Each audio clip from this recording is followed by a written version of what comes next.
Hi hello welcome to ఆ channel Teju's పదాల పదనిసలు. ఈరోజు మనం చెప్పుకోబోయే కథ చెలి నీ వశమై పార్ట్ 9. ఇంకా లేట్ చేయకుండా స్టోరీలోకి వెళ్ళిపోదాం. త్రిలోచన వ్రతం గురించి చెప్పగానే అయితే మనం ఇప్పుడు వ్రతం చెయ్యాలా అని అడిగాడు అర్హంత్. హా, చెయ్యాలి, చేస్తే మనకే మంచిది అంది త్రిలోచన మెరిసే కళ్ళతో. సరే, నేను చూస్తాను దానికి ఏర్పాట్లు. రేపు ఉదయం మనం పూజ చేద్దాం, ఓకేనా? ఇప్పుడు ఇవన్నీ తీయడానికి నాకు హెల్ప్ చేయి, రావడం లేదు అని తన మెడలో ఉన్న వాటిని చూపించాడు. అయితే ఇలా కూర్చోండి అని డ్రెస్సింగ్ టేబుల్ దగ్గర ఒక పక్కన వేసి ఉన్న మెత్తటి కుషన్ ఉన్న చైర్ని లాగి కూర్చోబెట్టి చక్కగా అర్హన్ మెడలో ఉన్న వాటిని తీసి డ్రెస్సింగ్ టేబుల్ మీద పెడుతుంటే రెప్ప వేయకుండా చూస్తున్నాడు అర్హన్. ఎవరు నువ్వు? నీతో నా పరిచయం ఇప్పటిది కాదు అనిపిస్తుంది. నిన్ను ఇలానే చూస్తూ గడిపేయాలని, నీ కోసం ఏదైనా చేయాలని అనిపిస్తుంది. ఏం మాయ చేశావో తెలియదు కానీ నువ్వు నాకు చాలా నచ్చేస్తున్నావు అనుకున్నాడు. బావా, నేను నీకు హెల్ప్ చేశాను కదా, ఇప్పుడు నువ్వు నాకు హెల్ప్ చేయాలి. చూడు, నా ఒంటి మీద ఎన్ని వేశారో, ఇవన్నీ నాకు కూడా ముచ్చుకుంటున్నాయి. తీయడానికి హెల్ప్ చేయి అంది త్రిలోచన అర్హన్ జ్యువెలరీ తీసేసి తనని చూపిస్తూ. అర్హన్ నవ్వుతూ తను లేచి లోచనని కూర్చోమని, నాకు రాదు, నేనెప్పుడు తీయలేదు, నాకు చెప్పు ఎలా తీయాలో అన్నాడు. నువ్వు ఇప్పటి వరకు ఎవరికీ ఇలా చెయ్యలేదా అని అడిగింది త్రిలోచన ఆశ్చర్యంగా. లేదు, నేను ఇంత దగ్గరగా ఉన్న మొదటి అమ్మాయి నువ్వే అన్నాడు అర్హన్ నవ్వుతూ. అవునా, అయితే నువ్వు రాముడు లెక్క అన్నమాట. మా బాలు అన్నయ్య కూడా అంటే నాతో తప్ప ఇంకెవరితో మాట్లాడడు, వాళ్ళని తాకడు, ఇంకా చెడు దృష్టితో కూడా చూడడు. నాకు మాత్రం అన్నీ చేస్తాడు తెలుసా, నాకు జడలు వేసి చక్కగా పువ్వులు కూడా పెడతాడు అని చెప్పింది నవ్వుతూ. అవునా, మీ బాలు అన్నయ్యకి నువ్వంటే చాలా ఇష్టం అనుకుంటా, అందుకే నీకు అన్నీ తనే చేసేవాడు అనుకుంటా అనగానే, హా, మా బాలుకి నేనంటే చాలా ఇష్టం కదా, మా బాలు అన్నయ్య చాలా మంచోడు అంది. బాలు గురించి చెప్పేటప్పుడు త్రిలోచన కళ్ళు మెరిసిపోతుంటే అది చూసి జలసీగా అనిపించిన బాలు అన్నయ్య అని అనటంతో అన్నయ్య మీద కూడా జలసీనా, అసలు నాకేమవుతుంది అనుకుని చిన్నగా నవ్వుకుంటూ, అవును, మీ అన్నయ్యనే నీకు అన్నీ నేర్పించాడా అని అడిగాడు. నాకు హోంవర్క్స్ చేయించటం, ఇంకా స్నానం చెయ్యటం దగ్గర నుండి నాకు చీర కట్టుకోవడం కూడా అన్నయ్యనే నేర్పించాడు అంది. ఏంటి? తనకు తెలియకుండానే కోపంగా అడిగాడు.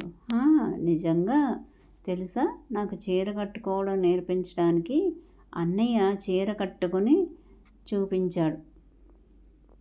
ఇంకా చిన్నప్పుడు అన్నం తినటం, ముంజికాయలు తినటం, ఒక్కటేమిటి వంట చేయటంతో సహా అన్నీ అన్నయ్యనే నేర్పించాడు అంది చాలా నార్మల్గా.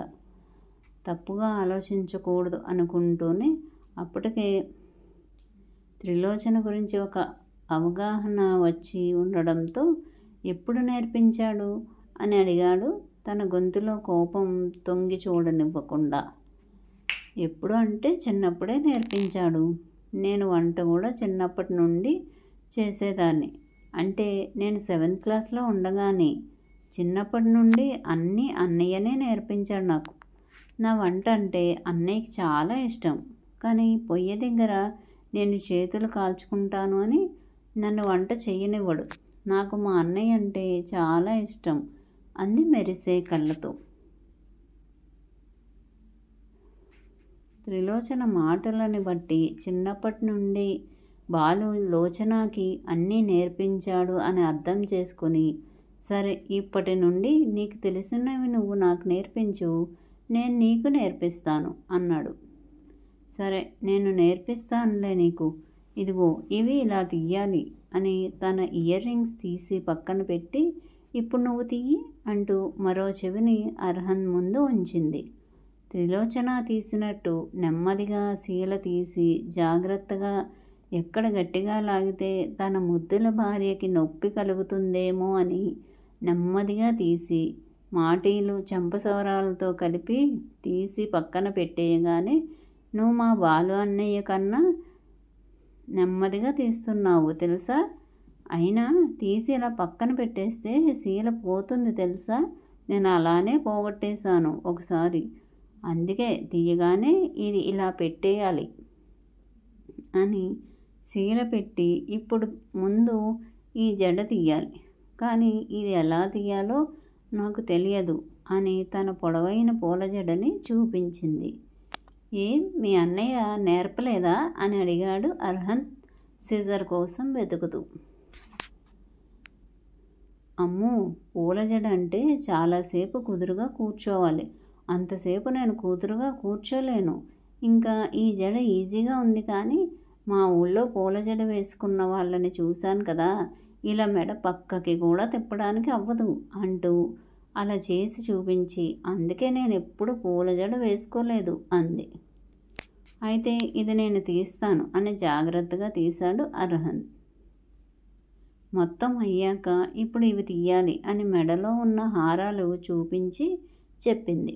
సరే అని మొదట హారం తీసి నల్లపూసలు తీయబోతుంటే, ఇది తీయకూడదు, పెళ్ళి జరిగాక వేసుకున్నది, ఇంకా ఎప్పుడూ తీయకూడదు, ఇది నా 5వ తనానికి గుర్తు కదా, తాళిబొట్టు, నల్లపూసలు, గాజులు, బొట్టు, పువ్వులు, మెట్టెలు ఇవన్నీ సుమంగళితనానికి గుర్తులు.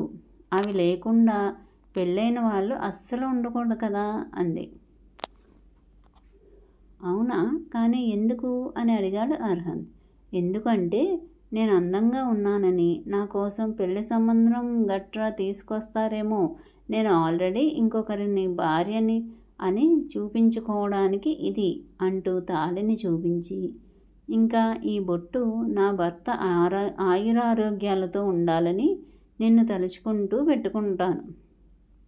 ఇంకా ఈ గాజులు నేను ఎక్కడ ఉన్నా ఏం చేస్తున్నా నీకు తెలియడానికి అనుకుంటావేమో, అస్సలు కాదు. నేను లక్ష్మీదేవి అలంకరణ ప్రియురాలు. లక్ష్మీదేవిలా నిండుగా అలంకరించుకుని ఇల్లంతా తిరుగుతూ ఉంటే ఆ ఇంట్లో సిరి సంపదలు కూడా అలానే నర్తిస్తాయి.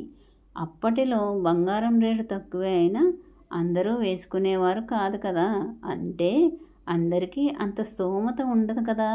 కానీ మట్టి గాజులు అలా కాదు, అందరికీ అందుబాటులో ఉంటాయి. నేను నీ ఇంటి లక్ష్మిని అని అనుక్షణం నువ్వు గుర్తించడానికి చప్పుడు చేసే ఈ గాజులు అన్నమాట. అలానే మెట్టెలు, పట్టీలు కూడా. ఇంకా పువ్వులు భర్త అలసిపోయి దగ్గరికి వచ్చినప్పుడు చెమట కంపు కొట్టకుండా అని కిసుక్కున నవ్వింది. ఏయ్, ఇవన్నీ నీకు ఎవరు చెప్పారు అన్నాడు అర్హంత్ నవ్వుతూ. కొన్ని బుక్స్ చదివాను, కొన్ని పువ్వుల గురించి మాత్రం మా రంగి చెప్పింది.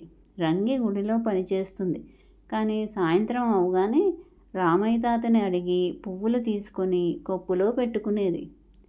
ఎందుకే అంటే, ఉదయం అంతా పనిచేసి ఉంటాను కదమ్మా, నా మొగుడు దగ్గరకు వస్తే చెమట వాసన రాకుండా అని చెప్పింది. స్నానం చేస్తే చెమట వాసన పోతుంది కదా, మరి దానికి పువ్వులు పెట్టుకోవడం ఎందుకు చెప్పు?